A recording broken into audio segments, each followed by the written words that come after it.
കഴിഞ്ഞ തവണത്തെ അപേക്ഷിച്ച് മലബാറിലും ഇത്തവണ പോളിംഗ് കുറവാണ് രേഖപ്പെടുത്തിയത്. ഒരു മണ്ഡലത്തിലും 80% കണക്കെത്തിയില്ല. വടകര മണ്ഡലത്തിൽ അർദ്ധരാത്രി 11:45 അവസാന വോട്ട് രേഖപ്പെടുത്തിയത്. മേഘ മാധവൻ ഇപ്പോൾ ചേരുന്നുണ്ട്. മലബാർ മേഖലയിൽ നിന്നുള്ള ഈ കണക്കുകൾ പ്രേക്ഷകരിലേക്ക് കൂടുതലായി എത്തിക്കാൻ. ഗുഡ് മോർണിംഗ് മേഘ.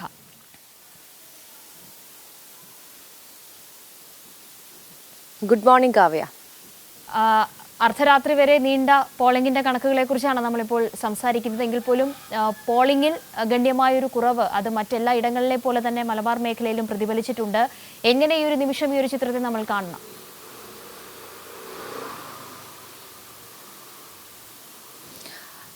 കാവ്യ, മലബാർ മേഖലയിലെ പോളിംഗ് ശതമാനം അതായത് കഴിഞ്ഞ തവണത്തേക്ക് അപേക്ഷിച്ച് വളരെ കുറവാണ് എന്ന് തന്നെ പറയേണ്ടി വരും. അതിൽ പൊന്നാനിയാണ് ഏറ്റവും കുറവ് പോളിംഗ് രേഖപ്പെടുത്തിയത്, 67%. ബാക്കി മറ്റ് മണ്ഡലങ്ങളിലൊക്കെ തന്നെയും 70-ന് മുകളിൽ പോയിട്ടുണ്ട്.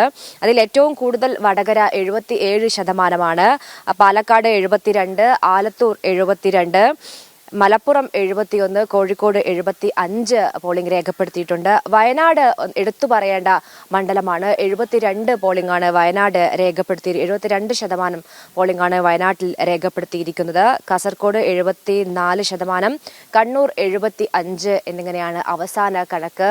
അത് കൃത്യമായി തന്നെ ഏത് മുന്നണിയെ സഹായിച്ചിരിക്കാം എന്ന ആകാംക്ഷയിലാണ് നിലവിൽ രാഷ്ട്രീയ പാർട്ടികളൊക്കെ തന്നെയും ഉള്ളത്. കഴിഞ്ഞ തവണത്തെ ഒരു സാഹചര്യമായിരുന്നില്ല എന്ന് ഈ പോളിംഗിലൂടെ തന്നെ നമുക്ക് മനസ്സിലാക്കാൻ കഴിയുന്നു. കാരണം കഴിഞ്ഞ തവണ ഉൾപ്പെടെ രാഹുൽ ഗാന്ധി പ്രധാനമന്ത്രിയായി മാറും എന്നൊരു ചിന്ത ന്യൂനപക്ഷ വിഭാഗങ്ങൾക്കൊക്കെ തന്നെയും ഉണ്ടായിരുന്നു. അത് വോട്ടായി പ്രതിഫലിച്ചതാണ്. വലിയൊരു പോളിംഗിലേക്കും എത്തിയിരുന്നു. അത് UDFന് വലിയ വിജയം സമ്മാനിക്കുന്ന സാഹചര്യമുണ്ടായി. എന്നാൽ ഇത്തവണ നേരെ മറിച്ചാണ് കാര്യങ്ങൾ. കാരണം കഴിഞ്ഞ തവണത്തെ പോലെ കാര്യങ്ങൾ ഒന്നും തന്നെ ഉണ്ടായില്ല എന്നൊരു കണക്കുകൂട്ടൽ ഒരു പക്ഷേ ഈ വോട്ടിങ്ങിനെ ബാധിച്ചേക്കാം എന്നതാണ് നിലവിലെ സാഹചര്യം മനസ്സിലാക്കുന്നത്. അതിൽ പൊന്നാനി ഏറ്റവും പ്രധാനമായി എടുത്തു പറയേണ്ടതാണ്. അതിനൊപ്പം തന്നെയും വയനാട്ടിലെ കാര്യങ്ങളും, അതായത് പൊന്നാനിയിൽ 67% എന്ന് പറയുമ്പോൾ സമസ്ത ഉൾപ്പെടെ വലിയ തരത്തിലുള്ള വിവാദങ്ങളൊക്കെ തന്നെയും കഴിഞ്ഞ ദിവസങ്ങളിൽ ഉണ്ടായിരുന്നു. അത് കാര്യമായി തന്നെ വോട്ടിങ്ങിനെ ബാധിച്ചിരിക്കാം എന്നൊരു ആശങ്ക, അല്ലെങ്കിൽ അത്തരത്തിലൊരു കണക്കുകൂട്ടലാണ് നിലവിൽ രാഷ്ട്രീയ പാർട്ടികൾക്കുള്ളത്. അത് ലീഗിന് UDFന് വലിയ തിരിച്ചടിയാകുമോ എന്നൊരു ആശങ്ക കൂടി അവർക്കിടയിൽ ഉണ്ട് എന്നാണ് മനസ്സിലാക്കുന്നത്. അതിനൊപ്പം തന്നെ 73% വയനാട്ടിലെ പോളിംഗ്. 80-ന് മുകളിലായിരുന്നു കഴിഞ്ഞ തവണ വയനാട്ടിലെ പോളിംഗ് എന്നതും ശ്രദ്ധേയമാണ്. രാഹുൽ ഗാന്ധിയെ മുൻനിർത്തിക്കൊണ്ട് തിരഞ്ഞെടുപ്പ് നയിച്ച ഒരു വർഷമായിരുന്നു കഴിഞ്ഞ തവണ UDF ചെയ്തിരുന്നത്.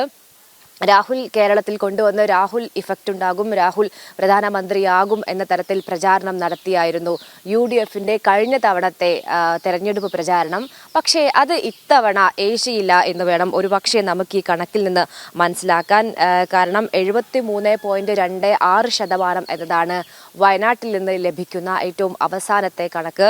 അതിനൊപ്പം മറ്റിടങ്ങളിലൊക്കെ തന്നെയും കഴിഞ്ഞ തവണ വയനാട്ടിൽ 80%-ന് മുകളിൽ പോളിംഗ് രേഖപ്പെടുത്തിയിരുന്നു. കഴിഞ്ഞ തവണത്തെ അനുഭവം മനസ്സിലാക്കിക്കൊണ്ട് ഒരു പക്ഷേ ജനങ്ങൾ, വോട്ടർമാർ ആ രീതിയിൽ ചിന്തിച്ചില്ല എന്ന് വേണം നമുക്ക് മനസ്സിലാക്കാൻ എന്നതാണ് ഈ അവസാന കണക്കുകളിൽ നിന്ന് വ്യക്തമാക്കുന്നത്. അതിനൊപ്പം എടുത്തു പറയേണ്ട ഒരു മണ്ഡലം വടകരയാണ്. 77% വടകരയിൽ പോളിംഗ് രേഖപ്പെടുത്തിയിരിക്കുന്നത്. കഴിഞ്ഞ തവണ 82 വടകരയിലെ പോളിംഗ്. ഇത്തവണ ഏറ്റവും കൂടുതൽ കേരള രാഷ്ട്രീയം അല്ലെങ്കിൽ തെരഞ്ഞെടുപ്പ് പ്രചാരണം ആരംഭിച്ചത് മുതൽ തന്നെ വാർത്തകളിൽ ഇടം നേടിയ മണ്ഡലം ആയിരുന്നു വടകര. അതായത് ശൈലജ 2 MLA-മാർ ഏറ്റുമുട്ടിയ മണ്ഡലം. അതിനൊപ്പം തന്നെ ശൈലജ ടീച്ചർ പ്രചാരണത്തിന് തുടക്കം മുതൽ നേരിടേണ്ടി വന്ന വ്യക്തിഹത്യയും അതുൾപ്പെടെ വലിയ രീതിയിൽ ചർച്ച ചെയ്യപ്പെട്ട ഒരു മണ്ഡലം കൂടിയാണ് വടകര.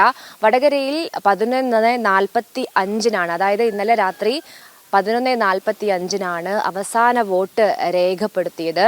രാവിലെയൊക്കെ തന്നെയും വലിയ തിരക്കുണ്ടായിരുന്നു. എന്നാൽ അതിന് പിന്നാലെ ഉച്ചയ്ക്ക് മന്ദഗതിയിലായി. പിന്നീട് രാത്രിയിൽ വലിയ തരത്തിലുള്ള തിരക്ക് അനുഭവപ്പെട്ടു. ഈ വാണുമേലിൽ ഒരു ബൂത്തിൽ പ്രിസൈഡിംഗ് ഓഫീസറെ ഉൾപ്പെടെ ബന്ദികളാക്കി വെച്ചുകൊണ്ട് ലീഗ് പ്രവർത്തകർ വോട്ടിംഗ് തടസ്സപ്പെടുത്തുന്ന സാഹചര്യമൊക്കെ തന്നെയും ഉണ്ടായിരുന്നു. എന്നാൽ വലിയ അനിഷ്ട സംഭവങ്ങളൊന്നും തന്നെയും ഉണ്ടായില്ല.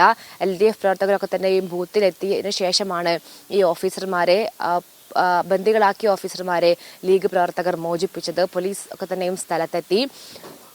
അതായത് ടോക്കൺ കൊടുത്ത ആളുകൾ തന്നെ വോട്ട് ചെയ്യാൻ 11:45 അങ്ങനെയാണ് ഈ അവസാന വോട്ട് രേഖപ്പെടുത്തിയത്.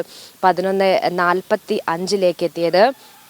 മറ്റിടങ്ങളിലെയും അതായത് കാസർഗോഡും കണ്ണൂരും 74-75 എന്ന രീതിയിലാണ് പോളിംഗ് ശതമാനം രേഖപ്പെടുത്തിയത്. വലിയ അനിഷ്ട സംഭവങ്ങളൊന്നും തന്നെയും ഉണ്ടായില്ല. ഇന്നലെ